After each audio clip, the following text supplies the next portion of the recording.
Hello दोस्तों, नमस्कार। SMKC channel में मैं आप सभी लोगों का दिल से बहुत बहुत स्वागत करता हूं। दोस्तों, इस वीडियो में हम लोग बात करने वाले कुछ स्टॉक से रिलेटेड जहां पे हम लोगों को तेज़ी देखने के चांसेस मिल जाते हैं। आप सभी लोगों को पता है कुछ ना कुछ मार्केट में यहाँ पे चीज़ें चलती रहती है जिसके बदौलत स्टॉक्स पर्टिकुलर स्टॉक्स रहता है, पर्टिकुलर सेक्टर रहता है, वहाँ पे हम लोग को जंप देखने को मिल जाता है। सो ऐसा ही पर्टिकुलर सेक्टर है जो कि फ़िलहाल की जो एनवायरनमेंट में जो न्यूज़ क्रिएट यहाँ पे हो रही है उसके चलते वहाँ पे बहुत सारे बायर्स कभी भी आ सकते हैं। तो आप लोगों ने भी इसके ऊपर ज़रूर नज़र रखना चाहिए। मैं वीडियो के शुरुआत में ही बताना चाहूँगा, बहुत सारे लोग क्या करते हैं, सडनली मैंने वीडियो बनाया तो वो मोटिवेट हो जाते हैं कि हम लोग भी इसमें निवेश करेंगे। ऐसा नहीं है, आप लोगों ने स्टडी करना चाहिए। मैं हमेशा कहता हूँ कि पहले स्टडी तो करो, अपने आप को टाइम दो, 6 महीना 1 साल टाइम तो दो कि क्या आप लोग सही कर रहे हो। पेपर ट्रेडिंग करो, पेपर इन्वेस्टमेंट करो, क्या आपके डिसीजन जो सोच के हिसाब से आप लोग जा रहे हो क्या वो सही गए थे, अगर गए थे तो क्यों गए थे, नहीं गए थे क्यों गए थे। ये पूरा एक लिस्ट बनाना पड़ेगा आप लोगों को अगर प्रॉपर इन्वेस्टमेंट करना है तो चलिए किस स्टॉक से रिलेटेड हम लोग यहाँ पे बात करें, कौन से सेक्टर यहाँ पे फिलहाल ज़्यादा चर्चे में आ सकते हैं। उनमें भी बहुत सारे स्टॉक्स हैं, तो हर एक स्टॉक के ऊपर आपकी नज़र नहीं होनी चाहिए, बट चुनिंदा कोई स्टॉक्स है जो कि फंडामेंटली स्ट्रांग भी है, तो उसके ऊपर हम लोग को यहाँ पे आना है। तो चलिए दोस्तों, फटाफट इस वीडियो को स्टार्ट करते हैं। बट उससे पहले जरूर कहना चाहूँगा, ऐसा किसी चैनल में फर्स्ट टाइम विजिट किया तो जरूर सब्सक्राइब कर लेना, साथ में बेल आइकन को भी हिट करके रख लेना। सो ऐसी इंटरेस्टिंग वीडियो आप लोगों को देखने के लिए मिल जाएंगे। आप चाहो तो फ्री स्टॉक मार्केट क्लासेस इस चैनल को भी फॉलो कर सकते हो, लिंक नीचे डिस्क्रिप्शन बॉक्स में या फिर ऊपर आई बटन पे, दोनों जगह पे आप लोगों को मिल जाएगी। सो दोस्तों, हमेशा मैं आप लोगों को बताता हूँ कि यहाँ पे कुछ लॉजिक होता है, राइट, एंड उसके साथ साथ यहाँ पे कुछ हम लोग स्टॉक्स की यहाँ पे बात करते हैं। ऑब्वियसली हम लोगों को एजुकेशनल पर्पज से रिलेटेड ये सारी चीज़ों को देखना है। तो यहाँ पे सबसे पहले हम लोग बात करेंगे लॉजिक की। सो दोस्तों, आप लोगों को बताना चाहूँगा जो एक्चुअल न्यूज़ है उसके ऊपर मैं बाद में आऊँगा, बट पहले आप लोगों का क्या होना चाहिए, बेस क्लियर होना चाहिए। मैं क्यों ऐसा बता रहा हूँ, तो आप भी ऐसी थिंकिंग करना शुरू कर दोगे तो आने वाले समय में आप भी ऐसे जो एक्सटर्नली जो चीज़ें होती है उसका फ़ायदा भी ज़रूर टेम्पररी सोर्स के लिए वहाँ पे उठा सकते हो। तो चलिए बेस में पहले आप लोगों को बना देता हूँ, उसके बाद हम लोग उस न्यूज़ एंड लॉजिक के ऊपर आ जाएंगे। सो दोस्तों, सबसे पहले अगर हम लोग बात करें तो कोरोना वायरस, आप सभी लोगों को पता है कोरोना की वजह से हमारे इधर हालत बहुत ख़राब हुए थे, अभी भी है। लॉकडाउन आप सभी लोगों को पता है देखने को मिला था। सो कोरोना की वजह से आप सभी लोगों को पता है क्या हुआ था कि फार्मा सेक्टर बहुत ज़्यादा डिमांड में आया था, जो कि कंप्लीटली मतलब ऐसे ऐसे शेयर भी भाग चुके हैं जो कि 5-5 साल तक लोगों को रिटर्न नहीं दे पाए। उन्होंने भी यहाँ पे आने वाले मतलब जस्ट 3 से 4 महीने में ही यहाँ पे मजबूत कमाई कर ली है। क्यों? क्योंकि डिमांड है। तो दोस्तों, ऐसे एक्सटर्नली कुछ चीज़ें होती है। ऑब्वियसली मैं कोविड की बात नहीं कर रहा हूँ, अभी मैं लेके जाऊँगा दूसरे चीज़ के ऊपर, बट जैसे मैंने कहा कि आपका बेस पहले बना रहा हूँ। सो कोविड की वजह से फार्मा सेक्टर आप सभी लोगों को समझ में आ जाता है कि वो डिमांड में ज़रूर रहेगी। आज भी हम लोग को डिमांड में देखने को मिल जाती है। मेडिसिन का डिमांड है, लैब्स की डिमांड है, बहुत सारे टेस्टिंग की डिमांड है, और ये चलता रहेगा जब तक हमारा ग्राफ नॉर्मल नहीं होता, फ्लैट नहीं होता, वो नीचे नहीं आता, राइट। तो ये तो हो गया एक नॉर्मल लॉजिक दोस्तों। तो उसके बाद अगर हम लोग यहाँ पे बात करें तो सेकंड यहाँ पे कोई अभी की न्यूज़ लेटेस्ट चल रही है, तो आप सभी लोग यहाँ पे देख सकते हैं इंडिया एंड चाइना। यस दोस्तों, इंडिया एंड चाइना के बीच में हम लोग को ज़बरदस्त ये क्लैश होते हुए देखने को मिल रहा है। सो आप सभी लोग पता है फिलहाल की ये लेटेस्ट न्यूज़ है, एंड आप सभी लोग चाहे या अनचाहे आप सभी लोगों को पता है कि कभी भी ऐसी न्यूज़ आ जाती है, कोई अच्छी न्यूज़ है, बिल्कुल भी अच्छी न्यूज़ नहीं है, दोनों कंट्री के लिए अच्छी बात नहीं है। एंड इसी के चलते बीच में हम लोगों ने 1600 पॉइंट्स की गिरावट भी देखी थी। हमारा मार्केट भी हाई पे हुए हैं, बट हम लोगों ने गिरावट तो ज़रूर देखी थी। आज के दिन गिरावट इसलिए नहीं थी क्योंकि अभी भी ये सारी चीज़ें बातचीत तक की यहाँ पे चल रही, कोई बड़ी न्यूज़ यहाँ पे नहीं आई, एंड हम लोग यही प्रे करेंगे कि वो न्यूज़ ना आ जाए। तो अगर हम लोग यहाँ पे बात करें फिलहाल की सिचुएशन को देख के, अभी ऐसे कौन से स्टॉक्स रहेंगे जो कि सबसे ज़्यादा हाईली डिमांड वाले हो सकते हैं। तो ये लॉजिक अगर आप लोगों को समझ में आ गया तो आप लोग डेफिनेटली ऐसे स्टॉक्स के ऊपर स्टडी कर सकते हो, उनको वॉच लिस्ट में ऐड कर सकते हो, उनका मूवमेंट चेक कर सकते हो। ज़रूरी नहीं कि आपका लॉजिक हर वक्त सही लगेगा 100%, ऐसा कभी होगा ही नहीं। आपको लॉस भी होगा बट आपको समझ में भी आएगा। सो आप सभी लोगों को पता है इंडिया एंड चाइना की जो डिस्प्यूट है वो कोई टेक्नोलॉजी को लेके नहीं है, राइट, कोई स्पोर्ट्स को लेके नहीं है, बल्कि हम लोग को बॉर्डर के ऊपर ये टेंशन देखने को मिल रहा है। तो ये जो टेंशन है, तो यहाँ पे फिलहाल जो स्टॉक्स यहाँ पे डिमांड में रहने वाले दोस्तों, तो यहाँ पे आप सभी लोगों को पता है डिफेंस स्टॉक्स, यस, इनमें हम लोगों को ज़्यादा चर्चाएं होते हुए देखने को मिल सकती है। डिफेंस के ऑर्डर ज़्यादा बढ़ सकते हैं, बहुत कुछ चीज़ें हो सकती है, एंड ये बिल्कुल एक प्रैक्टिकल चीज़ है जो कि मैं अभी आप लोगों को यहाँ पे बता रहा हूँ।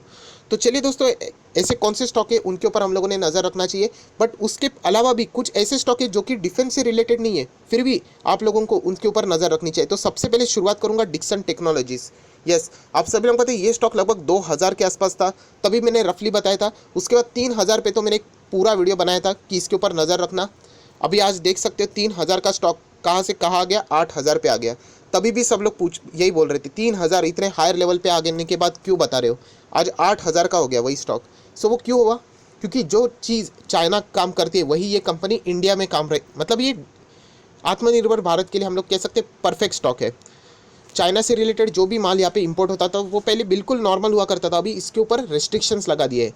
सो जो काम यहाँ पे वो चाइनीज़ कंपनियाँ करती थी वो अभी डिक्सन टेक्नोलॉजीज इंडिया में बैठ के ही करती है। सो डोमेस्टिक लेवल इनको कॉन्ट्रैक्ट बहुत ज़्यादा मिल जाता है, एंड इसीलिए तो कोई भी स्टॉक ऐसा पागल थोड़ी 3,000 का डायरेक्टली 8,000 हो जाएगा। सो यही उसके पीछे की वजह थी। सो ये एक नॉर्मल वजह है जिसके ऊपर आप लोगों ने नज़र रख लेनी चाहिए। बट जैसे मैंने कहा कि ये डिफेंस से रिलेटेड काम नहीं करता। डिफेंस से रिलेटेड कौन से स्टॉक है, तो उससे रिलेटेड हम लोग बात करेंगे तो भारत फोर्ज। सबसे पहले भारत फोर्ज, इस स्टॉक के ऊपर आप लोगों की नज़रें रहनी चाहिए। प्लीज़ प्लीज़ दोस्तों, वापस स्टार मार के बोलना चाहूँगा, ब्लाइंडली निवेश नहीं करना है। आप प्लीज़ एक टैब के ऊपर या फिर नोटपैड बना लो या फिर एक बुक ले लो, उसके ऊपर ये सारा एनालिसिस आपका बनना चाहिए। 100% कोई भी सही नहीं होता, मैं भी नहीं होता हूँ। क्या पता अगर सब कुछ नॉर्मल हो गया तो, जो कि होना चाहिए, तो शायद से इनका वापस जो एक चार्म है वो वापस नॉर्मल होते हुए भी देखने को मिल सकता है। बट इसका स्टडी होना बहुत ज़्यादा इंपॉर्टेंट है, जो कि मैं इतने पिछले 2 साल से आप लोगों को ऐसे बहुत सारे अलग अलग स्टॉक्स, अलग अलग सेक्टर्स, अलग अलग जो चीज़ें मार्केट में होती है उससे रिलेटेड बताते रहता हूँ। सो भारत फोर्ज ये कंपनी भी बहुत बढ़िया है।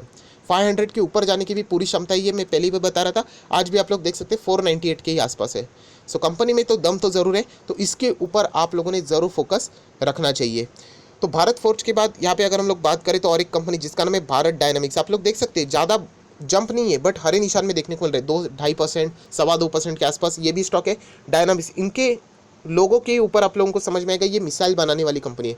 प्योर डिफेंस, प्योर मतलब बाकी कंपनी में आप लोगों को दिखाऊंगा, कुछ कंपनी ऑटो सेक्टर में भी काम करती है, कुछ डिफेंस में भी काम करती है। जैसे कि भारत फोर्ज भी अगर आप लोग देखोगे अलग अलग इसमें काम करती है, बट ये कंपनी 100% डिफेंस कंपनी है। सो आप लोग कह सकते हैं डिफेंस अंडर गवर्नमेंट के ही कंट्रोल आ जाते हैं, तो ये पीएसयू सेक्टर की कंपनी है, बट इनके ऊपर आप लोगों की क्या होनी चाहिए, नज़र होनी चाहिए। सो भारत डायनामिक्स को भी आप लोगों ने इग्नोर नहीं करना चाहिए, ज़रूर इनके ऊपर भी फोकस यहाँ पे रखना चाहिए। सो उसके बाद अगर हम लोग कोई और स्टॉक की बात करें तो आप सभी लोग पता है मिधानी, मिश्र धातु निगम लिमिटेड, इसके ऊपर भी फोकस रखना है। आप लोग देख सकते हैं यहाँ पे लगभग 3%, 2.25% के आसपास हम लोग को जंप देखने को मिल रही है इन स्टॉक्स में भी। ये स्टॉक क्या करता है, मैं इससे पहले भी बता चुका हूँ कि जो सोल्जर्स रहते हैं उनकी जो आर्मर्स रहती है, बुलेट प्रूफ जैकेट, या फिर आप कह सकते हो उनका जो हेलमेट जो कि एक बुलेट प्रूफ होता है, ये बनाने का काम ये कंपनी करती है। सो अगर ऐसी कुछ चीज़ें हो जाती है जो कि नहीं होनी चाहिए, तो डेफिनेटली इनके पास यहाँ पे बड़े ऑर्डर्स आने के चांसेस भी बढ़ जाते हैं। सो ऐसे स्टॉक के ऊपर आप लोगों ने नज़रें रखनी है, जो कि फ़िलहाल की सिचुएशन के मुताबिक यहाँ पे ट्रेडिंग के लिए भी शायद से एक अच्छा खासा मौका आप लोगों को बना के दे सकता है। उसके बाद हिंदुस्तान एरोनॉटिकल्स लिमिटेड, बहुत सारे लोग मुझे एक ही कमेंट कर रहे हैं, सर हम लोगों ने इसमें हायर लेवल पे खरीद लिया है, 1,000 रुपये पे खरीद लिया, 1,200 पे खरीद लिया, अब हम लोग फंस चुके हैं। वापस कहना चाहूँगा दोस्तों कि ये कंपनी अच्छी है, टाइम देना पड़ेगा आप लोगों को, कंपनी बुरी नहीं है। अगर कंपनी इतनी ख़राब होती तो वो OFS यहाँ पे लाया गया था नॉन रिटेल कैटेगरी के लिए 1,001 रुपये के लिए। सो वो 1.3 टाइम्स ओवर सब्सक्राइब नहीं होता। सो कंपनी में बात ज़रूर है, हाँ गिरावट देखने को मिल रही है। बहुत सारे एक्सपर्ट ये कह रहे हैं कि हिंदुस्तान एरोनॉटिकल्स लिमिटेड का तो एटलीस्ट ये OFS नहीं आना चाहिए था, सरकार के पास ही इसकी हिस्सेदारी ज़्यादा रहनी चाहिए थी, आज भी है बट ये नहीं आना चाहिए था। ऐसा अब हर एक का अपना अपना ओपिनियन है। सो इसका अर्थ ये नहीं कि कंपनी बर्बाद हो गई, सब कुछ खत्म हो गया, तो ऐसा बिल्कुल भी नहीं है। आप लोगों को टाइम देना पड़ेगा। मैं हमेशा कहता हूँ स्टॉक मार्केट में टाइम इंपॉर्टेंट है, चाहे वो कितना भी बड़ा शेयर क्यों ना हो, रिलायंस इंडस्ट्री हो, इन्फोसिस हो, TCS हो।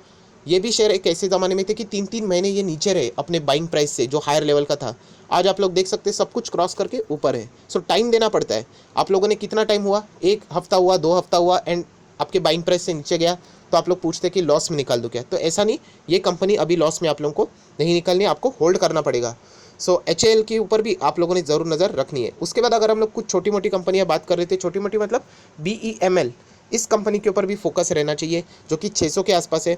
उसी के साथ साथ भारत इलेक्ट्रॉनिक लिमिटेड BEL, इस कंपनी के ऊपर भी फोकस रहना चाहिए जो कि डिफेंस से रिलेटेड डायरेक्टली ना इनडायरेक्टली काम करती है। एंड अगर और एक कंपनी की यहाँ पे बात करें, सो आप सभी लोगों को कोई इसकी इंट्रोडक्शन की ज़रूरत नहीं है। निफ्टी 50 का दिग्गज स्टॉक लार्सन एंड टुब्रो, ये कंपनी हर एक इसमें काम करती है। इंडस्ट्री है ये एक बड़ी, जैसे कि रिलायंस कैसी इंडस्ट्री है वैसे L&T भी, ये भी इंडस्ट्री है, इतना बड़ा, डिफेंस में भी है, IT में भी है, राइट, कंस्ट्रक्शन, इंफ्रास्ट्रक्चर, हर एक पैमाने के ऊपर आप लोगों को ये कंपनी देखने को मिल जाएगी।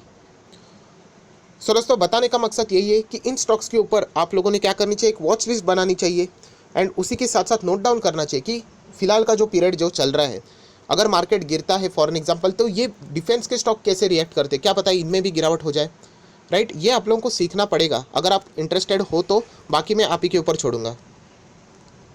सो आय आशा करता हूँ दोस्तों आप लोगों को मेन टॉपिक यहाँ पे समझ में आया। एंड इस स्टॉक्स में भी अगर आप लोगों को कोई सीरियस स्टॉक्स चाहिए, मतलब यहाँ पे ऐसे स्टॉक जो कि लॉन्ग टर्म के लिए आप लोग जरूर देख सकते हो, तो बताना चाहूँगा सबसे पहले डिक्सन टेक्नोलॉजी एक अच्छा ही है, महंगा तो ज़रूर रहेगा। उसी के साथ साथ LNT, बट LNT स्लो चलता है, ये एक बात आप लोगों को पता होना चाहिए, बहुत बार बोनस दी हुई कंपनी है। उसी के साथ साथ मिधानी, मिश्र धातु निगम, आप लोगों ने देखा होगा, वो भी एक स्टॉक लॉन्ग टर्म के लिए आप लोग जरूर सोच सकते हो। हिंदुस्तान एरोनॉटिकल्स लिमिटेड, जिन लोगों ने भी खरीदा है प्लीज़ लॉस में मत निकाल लेना, मैंने कमेंट्स देखे हैं बहुत सारे लोगों के, प्रेशर में आ गए आप लोग, इतना आसानी से हार मानते हो तो स्टॉक मार्केट आपके लिए नहीं बना है। इनफैक्ट कभी भी गिर सकता है, और बट जब रैली आ जाएगी तब डेफिनेटली वो आपके ऊपर बाइंग प्राइस के भी ऊपर ज़रूर जाएगा। सो HAL के बाद अगर हम लोग यहाँ पे बात करें कोई और अच्छा स्टॉक है तो बात करें तो भारत फोर्ज। यस दोस्तों, भारत फोर्ज के ऊपर आप लोगों ने सबसे ज़्यादा ध्यान देना चाहिए, भारत फोर्ज। उसी के साथ साथ अगर मैं बात करूँ LNT, भारत फोर्ज, LNT, ये दो ज़बरदस्त स्टॉक है, एंड मिधानी भी, ये तीन स्टॉक्स के ऊपर आप लोग ज़्यादा डीप स्टडी करोगे तो भी यहाँ पे आप ही का यहाँ पे फ़ायदा हो सकेगा।